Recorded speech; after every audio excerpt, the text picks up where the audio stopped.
Welcome to the Blue Dragon Guild, a channel all about Dungeons and Dragons. I'm Baron. And I'm Mackenzie. Today we are talking about Icewind Dale, Rime of the Frostmaiden, one of the newer campaigns to come out from Dungeons and Dragons. We actually just finished this game Sunday, so like 2 days ago now.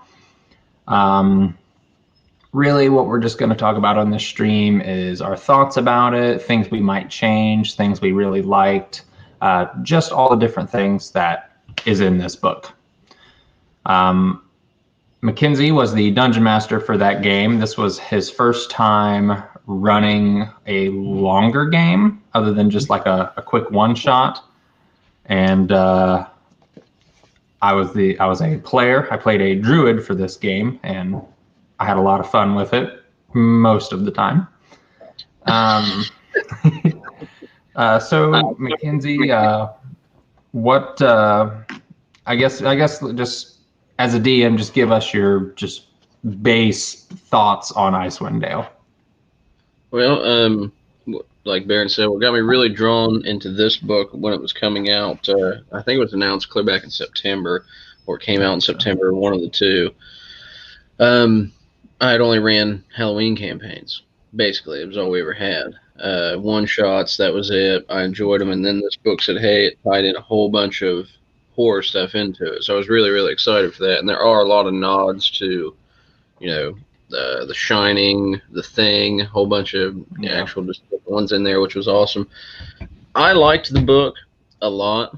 Had the horror aspect that I wanted. It wasn't as dark as I wanted it to be.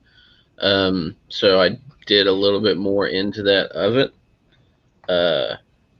I semi forgot the question because I rambled on.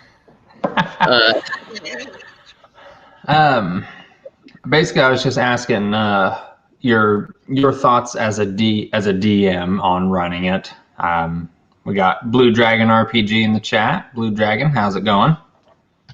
We are talking about some Frostmaiden. So my thoughts of it. I did enjoy the book a lot. I'm actually a decent fan of the books. I am very aware I like playing them way more than I do running them. Even though I did enjoy this one a lot. This one is insanely long. Even with what we did and what we changed and what I cut, because obviously this is one where you start at level 1, or where you can. I didn't have you guys do that because I just wanted to cut through some of the stuff in the beginning. So I cut a lot from it, which made it, kind of different. And then I cut a lot from the middle of it. Not that you guys would have noticed, but the book is insanely large, which was, made it pretty good. Spanned, even with COVID, us missing time, doing half on, half off internet, we did it in, let's say it came out in September to April. So what was that, 6 months?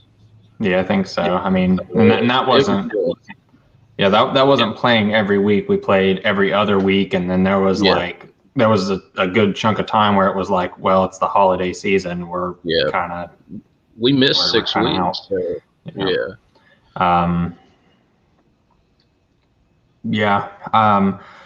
I really liked it as a player. Blue Dragon RPG, he digs Icewind Dale, so he really enjoyed the book. I don't know too much about Icewind Dale. My Forgotten Realms novels haven't taken me north, so I don't know too much, but I really enjoy what we did in the games, or in this game rather. Mackenzie, like you said, you did change a lot that is in the book, and you and I have talked about that, and because you said there's just so much that you have to sift through, and I think all the books are like that, but I think they're just like that, so you have different options as to where to go, and then you kind of like, all right, you figure out which way your players are going to go with the story, and you work from there, which is what you did. There was a lot of times in this one that, you know, I know you guys are looking at me and it's probably being inexperienced as a DM, but I'm like, hey, this is it. That's all they told me. Like, I don't really have more for you. I don't know where you want to go. I don't know what you want to do. There's a lot that I changed. It was funny because, you know, this video does say spoilers. There's a lot of times you go to certain towns of 10 towns, and it'll be a humanoid sacrifice, something to do with warmth or food. You guys just oddly went to the 4 that was only human sacrifice. Which was great because you guys just assumed overall every one of these towns human sacrifice people to Aro. And it was just like, well, not really, but that's just where we are. It was funny that that's the only places we went to. And like, yeah, you're right. We literally assumed that everybody in the 10 towns was like a piece of crap who's just not doing anything about the problem, just putting a Band-Aid on it. Yeah. And like, you had said to me, like, they barely mention Auril in like the first half of the book. So you put her in the first half of the book. You made her creepy, you made her appear, and like, had you not told any of us that, like, we would never have known. We'd have just assumed it was part of the story. There's probably other parts if you went to other towns that did, and it's the same thing. The ones you went to, I'm like, okay, all it really has is make her fly over at midnight, make her do Aurora Borealis, you know, that's it. Yeah. And I'm like, there's no tie here. And it was almost a struggle to tie in, I believe it's chapter 3 or 4, if I'm not mistaken, with the Blair Guard. Because if there's certain towns you don't go to, you don't want to do those. And I had to force it to replace those people at certain ones because starting at level 3, there was, you know, the first 10 missions of 10 towns and the second 10 missions. I'm like, okay, you don't need these first 10 missions. Like, I'm going to cut this down to 4 and try to pigeonhole of this one spot to then open it up. And it just worked better because there are times when you go do stuff that I know us as a party, like, hey, old fisherman needs help. I don't care. I don't know old fisherman. I'm not going to help him. Yeah. Why would I? So I was like, taking that one out. Yeah. John from, I assume it's John and not Ava, or maybe it's John and Ava, but John from Blue Dragon RPG says he hasn't ran it in a while, or he hasn't ran it yet at his table, but he'd like to.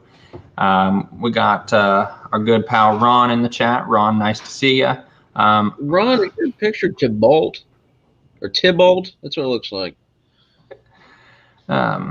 Blue Dragon, or John, says, Gary Gygax himself said to take published adventures and make them your own. He doesn't follow the books exactly as written either, just use them for inspiration. Yeah. And I think that's the absolute best way to use these books. Yeah. That's how I use them, because I like my own homebrew world. So I'm going to take this book and I'm gonna cherry pick it. I'm gonna cut it apart and use different things from it. If you don't do that, I love that thing popping up on the screen.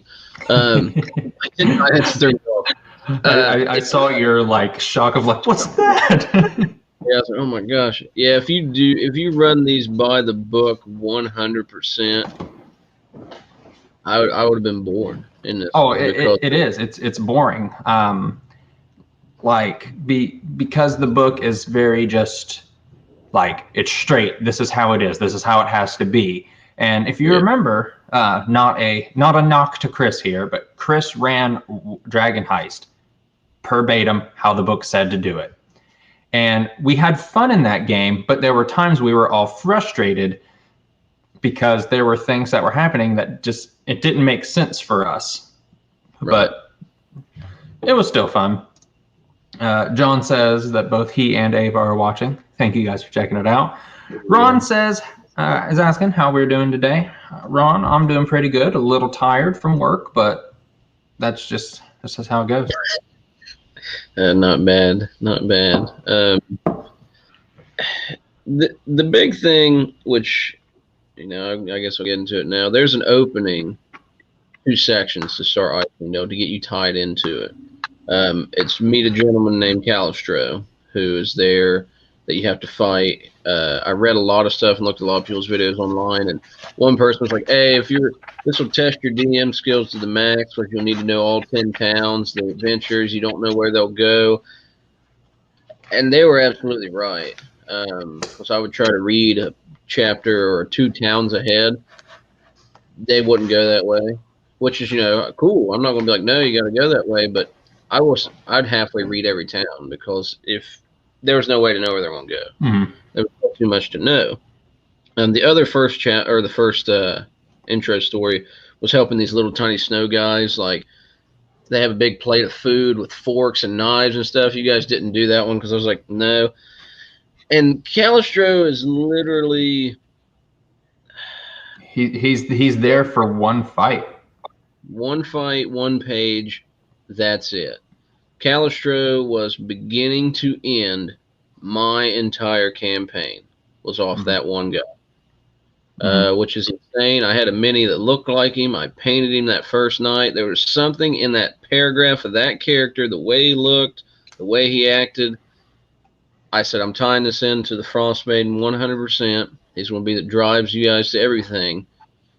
And I loved watching Tommy at the end when I told him, hey, this guy's in it for 9 sentences. Yep. And you guys could have been like, oh, that was the third of the ranking of bad guys in the entire book. Yeah. Like I very, as a player, I enjoyed what you did with him because it gave us that foil, that annoyance in the game. So I really enjoyed that. Caitlin has a question, says, what was one challenge you faced while DMing? One challenge I faced was being prepared and also getting everyone ready to just go. Because there are times I'm sitting there and I'm like, I don't know what they're going to do, but they don't know what they're doing. So I'll just say, and then I'm like, maybe I should make them do something. No, I don't want to make people do nothing. They'll figure it out. And it worked out great. Awesome. I think my biggest thing in this game, it was like you had this issue as a DM as well. It was why do we care? Why do our players care? And like I had a point where like my character was like straight, just like he was going headfirst into fights, and like I was a moon druid. So, I had a little bit of tankiness there with my wild shape, but in that one fight in the dwarf place, like, yes, I was out of wild shape. I was low on spells, and like I'm sitting there trying to hold off this monster so everybody could get away, which it made sense with my character's story for him to do that, but like nobody else knew, and it was like nobody would let me die. And then like that was the best, because you're like, I'm going on the next room. You got it. I would, if you guys were, hey, I'm doing anything. You guys split up in that group way more than we've ever split up in any other group. It turned out horrible every time, so that was great. But every time I was just like, I'd say, hey, they're doing this. I'm leaving. You leaving?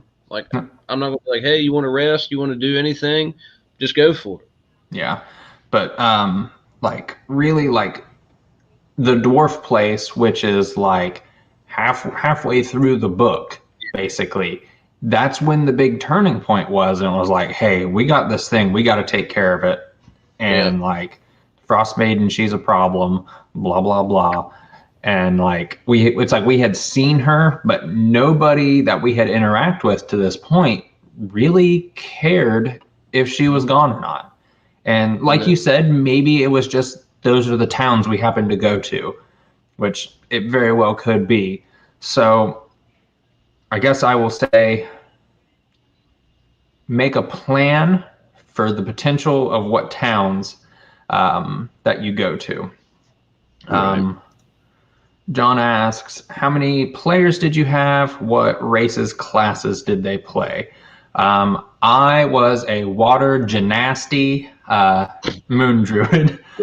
Tommy was a Tabaxian rogue. Yeah, Tommy was a Tabaxi rogue. Dave, human ranger, and Chris's first character was a half-elf wizard, and then he got turned into a giant block of ice, and then he played a Dragonborn. A Dragonborn Tempest cleric, and it was really fun. That one was good. There are times, and I did tell the party, one thing before the whole campaign, which I'm huge on not talking much about it. When it got over with, or we'd finish that session, I'd tell, hey, here's what could have happened. Here's this. First thing I told her from the game was, hey, there are 4 or 5, whatever parts in this book that you do something or not, you are dead. Like, there's nothing I can do about it.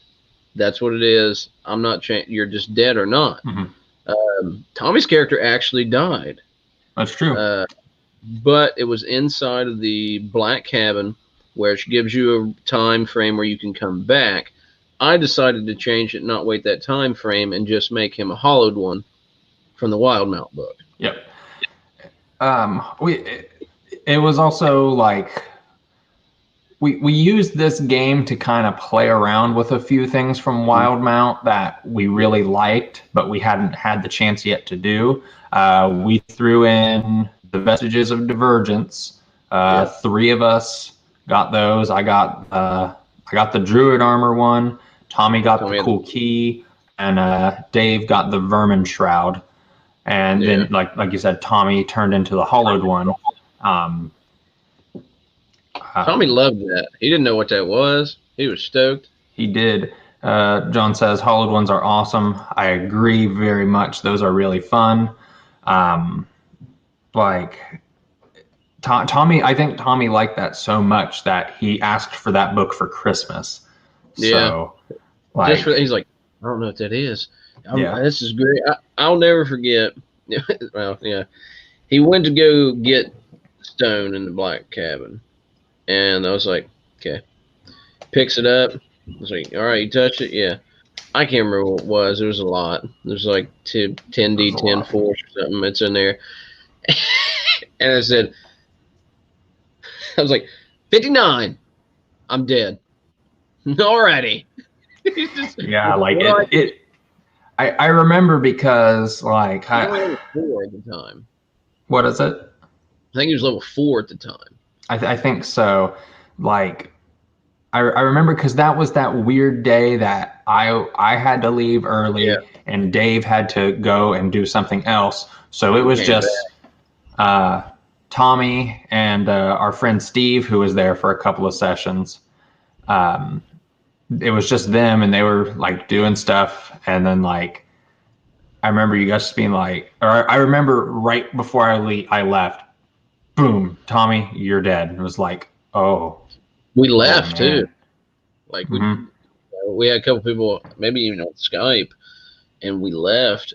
And then we came back, and it was like me, you, Dave, and Tommy at that point. I think Christmas Mike couldn't make it, so we had people filling on Skype, and then didn't, and went back. And it was just, I mean, it was crazy. It was wild to run this campaign in that style so long of Coven, where some people were in the same room, some people weren't, some people were online. Tried to run it, and I got COVID myself, which was great. So I was like, I'll run it from here. Yeah. I definitely think with quarantine stuff, I definitely really think it has evolved how a lot of people are playing D&D, and I like that. It definitely opens up the possibility. I mean, even if we wanted to do a game with some of our YouTube friends, and that's right. I don't know, I think it'd be fun. It definitely opens up that door a little more for those kind of things. I have this. I bought this book when it came out because at the time we weren't sure who was going to run it. It was either going to be it was between me and Dave, I think, and then Mackenzie came in and said, "Hey guys, I would actually really like to run this," and we were all 100% on board. And then Mackenzie regretted everything. Immediately. So glad it was over. I'm burning the book at the end of the video. No. I was excited. I'm glad you guys held with it. I could feel I got better as I DM'd, and I could feel the people starting to care about chapter 4. 3, 4, when I had that alternate switch of what do you want to do. Yep. That's when everybody was like, all right, I'm in. Yep. It's a really good feeling. Especially like you said earlier, like you're an inexperienced DM. Like your storytelling is there, but it's rough around the edges, and like you really honed it in on this, and I think anything you run in the future is going to go really well. I remember one thing Dave said, and it was weird. I think he meant it as a kind of like, hey, work on this. I took it as amazing because that's exactly what I wanted. When he's like, it was good. It was a little, how do you say it exactly? It was a little, not jerky, little, now I can't remember. It's written down. Should have looked at it. But whatever it was a little disoriented, out of place, like it popped and everything because of me like pulled out. And I said, that's awesome. I was like, I hope every single one of them is like that, because I didn't want optimal. I wanted it to be, didn't know what was going to happen, didn't know where anything was. Here's a blizzard, here's this, no feel of your surroundings. And I was like, man, that's what I hope to keep the entire game. I liked it. As a DM, other than a lot of the things that we've already mentioned, what is one thing in this story that you hated? Like you wish it wasn't a thing, or you wish you hadn't have done? In honesty, and I even said it there, and I go back and still feel it. The last session, I minus the ending, I wish I would have ended it before. Would have ended it at the session before it, because it had something in it. And I did not get that same feel at the end of the book, but the session beforehand. Still glad I ran it, because I mean, it had a cool, it's where it sets up and what it does. And I guess the only other part would be, man, I guess not. I guess that's the only thing, and it's not really even that bad. I guess I would have wished I involved the Brotherhood more, because they are in there a lot. I didn't really care for them, and I had Calistro, so I didn't need them. I know what you mean. Like our second to last session, at the end of it, we beat Oral. Like she gone, she dead, and like it was such a whirlwind of a fight. 2 of us were down to death saves. Oh man. I roll a natural 20. Dave is like 2 turns behind me. He rolls a natural 20. We're back up. We're healing. Like it was just, it was amazing. We were all on our feet. We were all like, just like hands on our heads. Like, what's going to happen? Are we going to do it? Are we going to do it? And we did it. And all of us, like had we been streaming, that would have been amazing. Oh, man. I thought, well, this is it. I was like, they're all done. I'm playing her just like she has to be played and how I wanted to. Disjointed was the word that Dave used. Yep. And I loved that. I know that I don't think that was meant to be bad, but I was like, yeah, that's what I want. But that battle, that feel, the build up to that, the scene, the way it just ended. It almost reminded me of the first time you guys met Ariel, when I said, well, there she is in front of you. You were in the castle getting ready to leave sunlight, and I said, she's there. She's in front of your character. She can see you. The wind's blowing. And I said, all right, we're done. That was just the end of the set. It was over. Yeah. And I met Tommy. Was like, what? Huh? Yep. I remember. Yeah, that's it. See you next week. And then, after we defeated her, 2 weeks go by. I think we rode that high like for about a week. And because we were all really psyched to get back and finish the game. And then, like you said, we got back and it was like weird puzzles that didn't make Yeah. sense, and there was just a bunch of really weird things. So And there was probably some stuff I didn't give enough information on, but it was, again, it did not give you, or at least what I gave you guys, it may be in there and it might be the other ones we missed, told you knew about the city, but who cared? yeah, That was another one. It's like in the Cave of Hungers, I scratched the entire thing in the Cave of Hungers and just used Oreo, and it was better. I mean, it's a no vampire is what it is. I thought, why? I know it's been trapped in this cave. Sure, it's probably connected to the city and somehow, but I don't care. This hasn't been what you've been chasing. Yeah, just make it Oreo. Yeah, I like that more. I think that Kitty. I think that I think had we gone the route of the Knolls versus the route of the Duergar, I think it would have been an entirely different thing. That would be kind of interesting to do. Yeah. John says that it would be awesome to do like a YouTube homies game together. I agree. And he says that sounds like an amazing encounter, and like John, like straight up, like it was amazing. It was great. I mean, I've never seen characters like her, where she has her form, you fight her, you defeat her. Okay, she melts down, teleports away, in like 30, 60 feet or whatever, and then she's something else. Mm-hmm. And you're like, oh, and all her stuff changes, what she is, her elements, all the crazy stuff like that, just is different. And then she goes into a third form. And once again, I had Calistro at that fight. I had made them in the connection of the story because I learned that Ariel was, I believe, like a fae creature or humanoid or something beforehand. It was a small tie. So I made Calistro basically her father figure throughout an infinite amount of time. No one knew how old he was or anything. And that was the connection. You guys saw it like on the ship. The spaceship part was awesome. I did not expect that at all. That was insane. Because it was just so weird. But it was just interesting, and I loved tying that part into it. Yeah, it was cool. If I had to say the part I hated the most, the part you just said you loved, the spaceship, I hated that. It was weird. I hated that entire encounter. Because like I'm neck deep in a fantasy thing, and then all of a sudden there's this spaceship, and I'm like, what? And it just tying it in with Dave. Scary.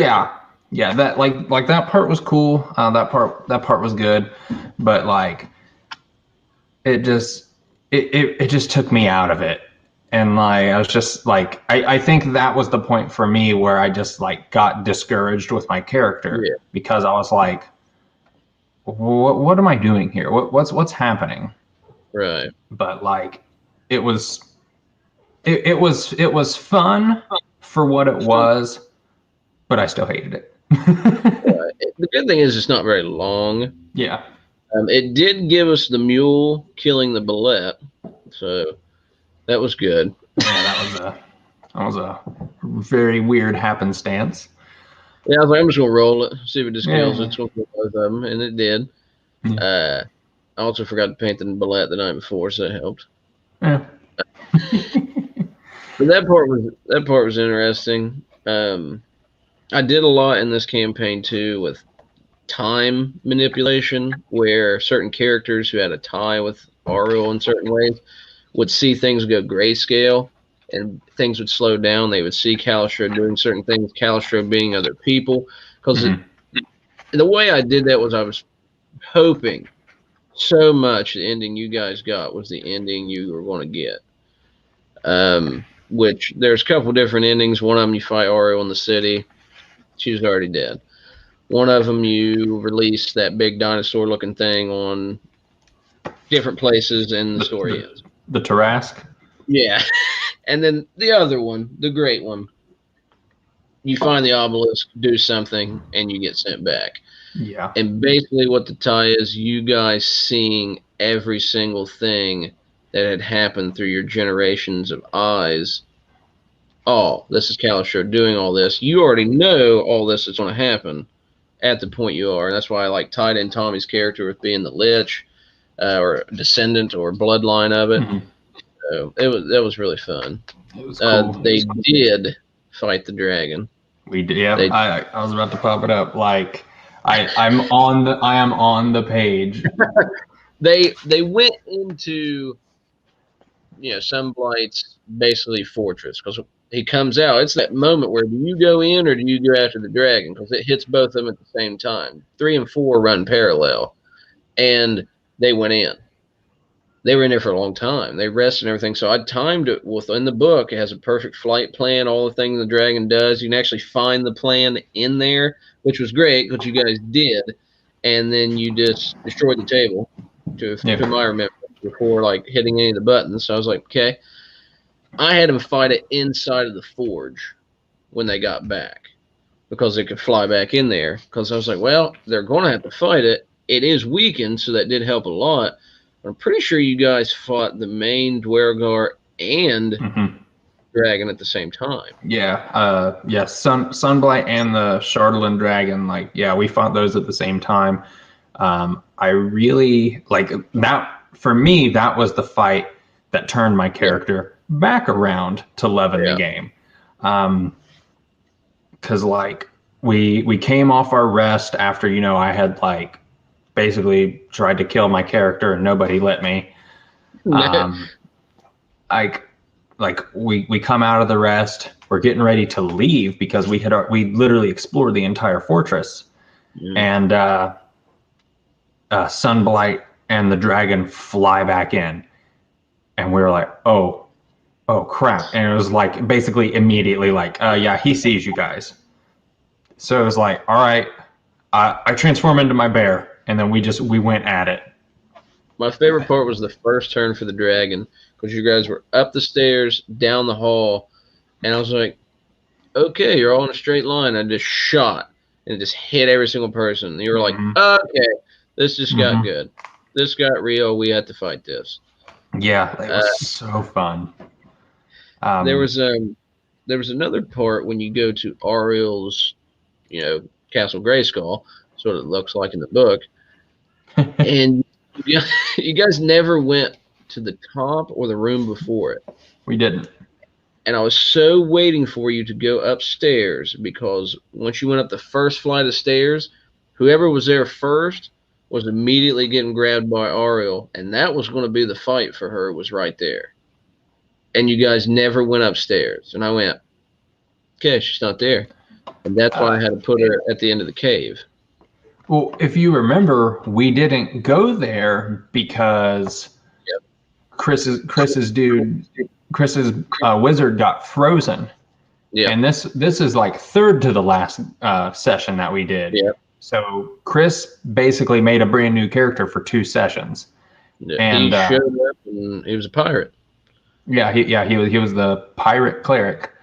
Showed up, went back to the ghost place, and with the blind dragon to steal the pot of food bag, which is gone now, because he wanted to meet his love. Yep. It was good times. Oh my goodness! But we didn't go in the upstairs of her place because we figured out from Professor Scant that the way to reverse Chris's character's frozenness was over in that cave, which is why we went to the cave. And then we fought Arl, fought the Lich, went back in time 1,500 years. So right, and he's just frozen. Or he thawed whenever we killed Arl, and he's like, "Where'd all my magic items go that I had?" And they're with me 1,500 years in the past. Sorry, Dalton. I don't know. He might just be there. He might be.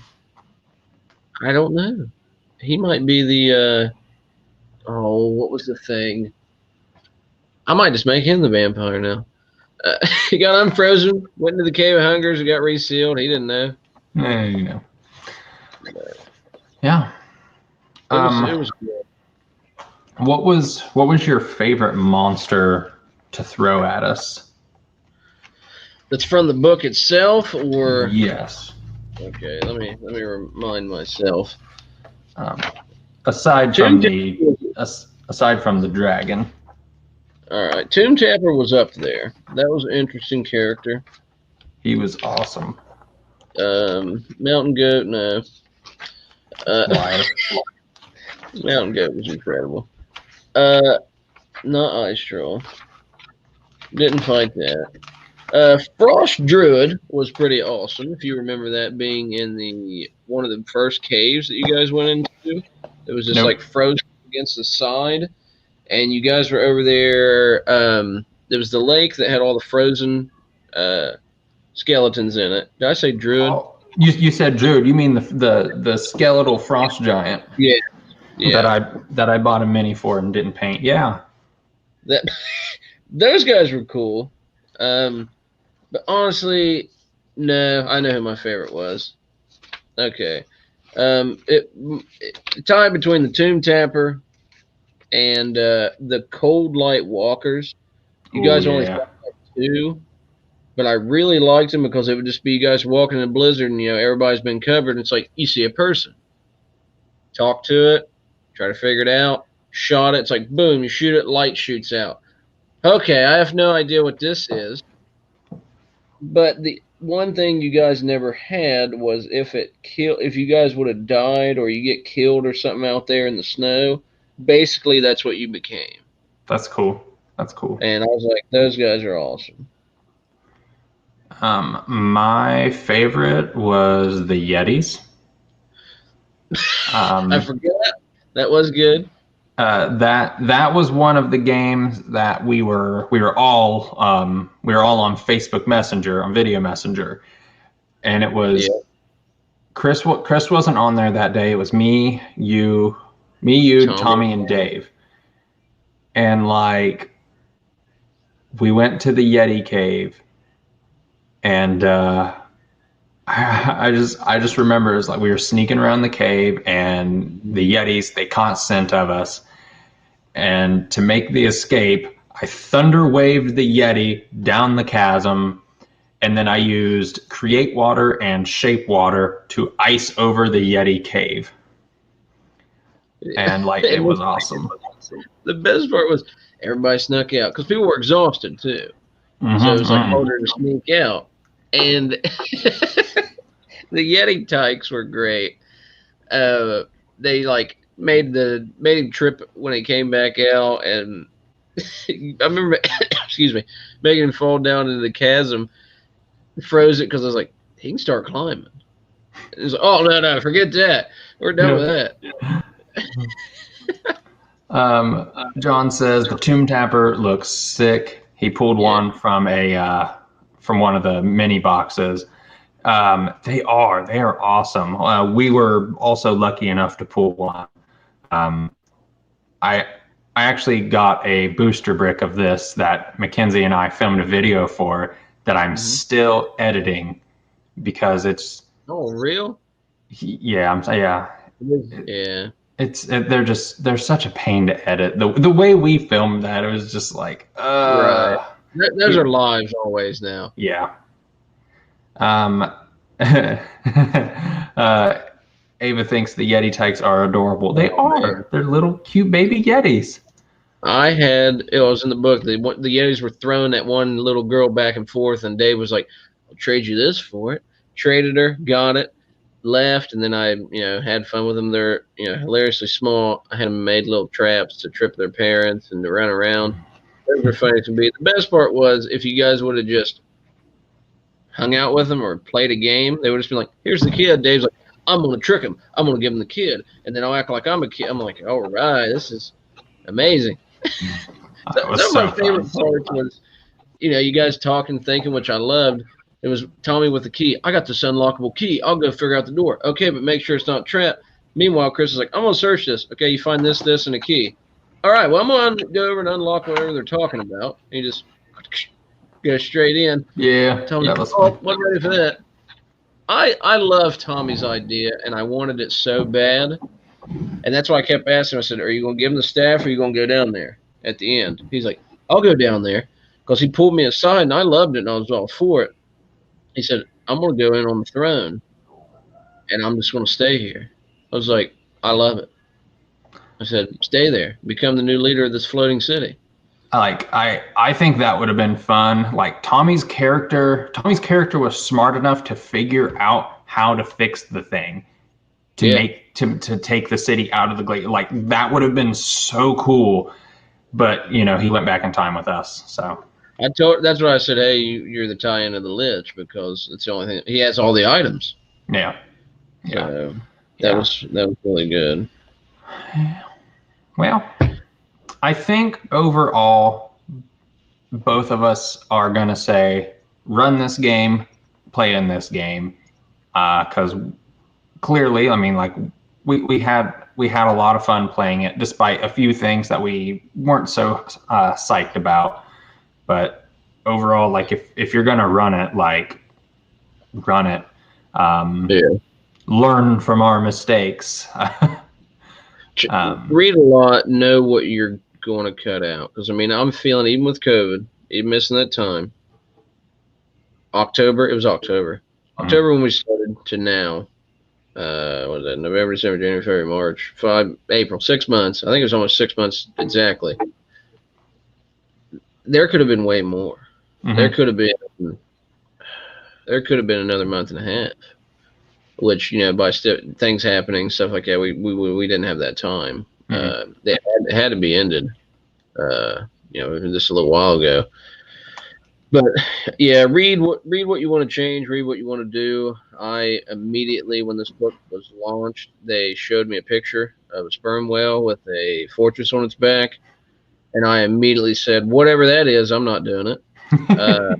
And I didn't, because I was like, nope. And all that was another passage for you guys to get to the Hunger Cave. Yeah, that was it. Yeah. So, geez, you already read it all. No, I can't run it. But no, I really enjoyed it. I like the nods to different things. I sent you guys the one where he couldn't read Draconic, but it said all work and no play makes Ivana a dull girl, and I just lost it because I was like, that's amazing. Straight to The Shining. But it was awesome. I dug it so much. I put a lot of effort into the first one where I hung up Christmas lights and sent you guys letters with blood handprints on it for Calistro. That's why he kind of became a much bigger character than one session, because I couldn't get food coloring off my hand for about 3 weeks. So I said, well, I gotta go longer. John asks, what adventure are you guys going to play next? Next, we decided to retire. No, we ain't retiring. Next, we are shifting into Descent into Avernus, which was part of the reason that I got the booster brick for it. Chris is going to run that. He's tying it into his homebrew world with the characters we already have for that. I'm really excited. I need this cat to quit. I'm really excited. I know Chris is really excited. He's doing a bunch of reading on it, so I think it'll be a good time. I'm super stoked for that one. That's you're playing a different character in that one, because your character's left on the other world. Maybe. I have no idea. Yeah. I'm playing Thursday. Yeah. You'll see what I'm playing. It's fun. So I guess I'll say thank you everybody for watching. We greatly appreciate it, all the support and everything else. Icewind Dale, Rime of the Frostmaiden. Go get it. Go play it. It's a whole bunch of fun. Yeah, it really is a bunch of fun. Despite the flaws that we found with it, it may work better for your group than it did for ours.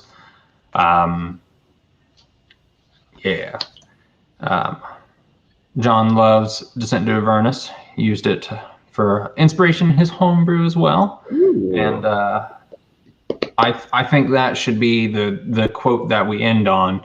Like, take these pre-written adventures, use them in your homebrew worlds, chop them up, change the pre-written adventures. That's what they're there for. That's what D&D even says to do, because what they have written in the book isn't going to work for everybody, and definitely won't work for everybody. So change it, do what you want with it, have fun. So guys, until next time, hit that subscribe button if you haven't already, and keep the dice rolling.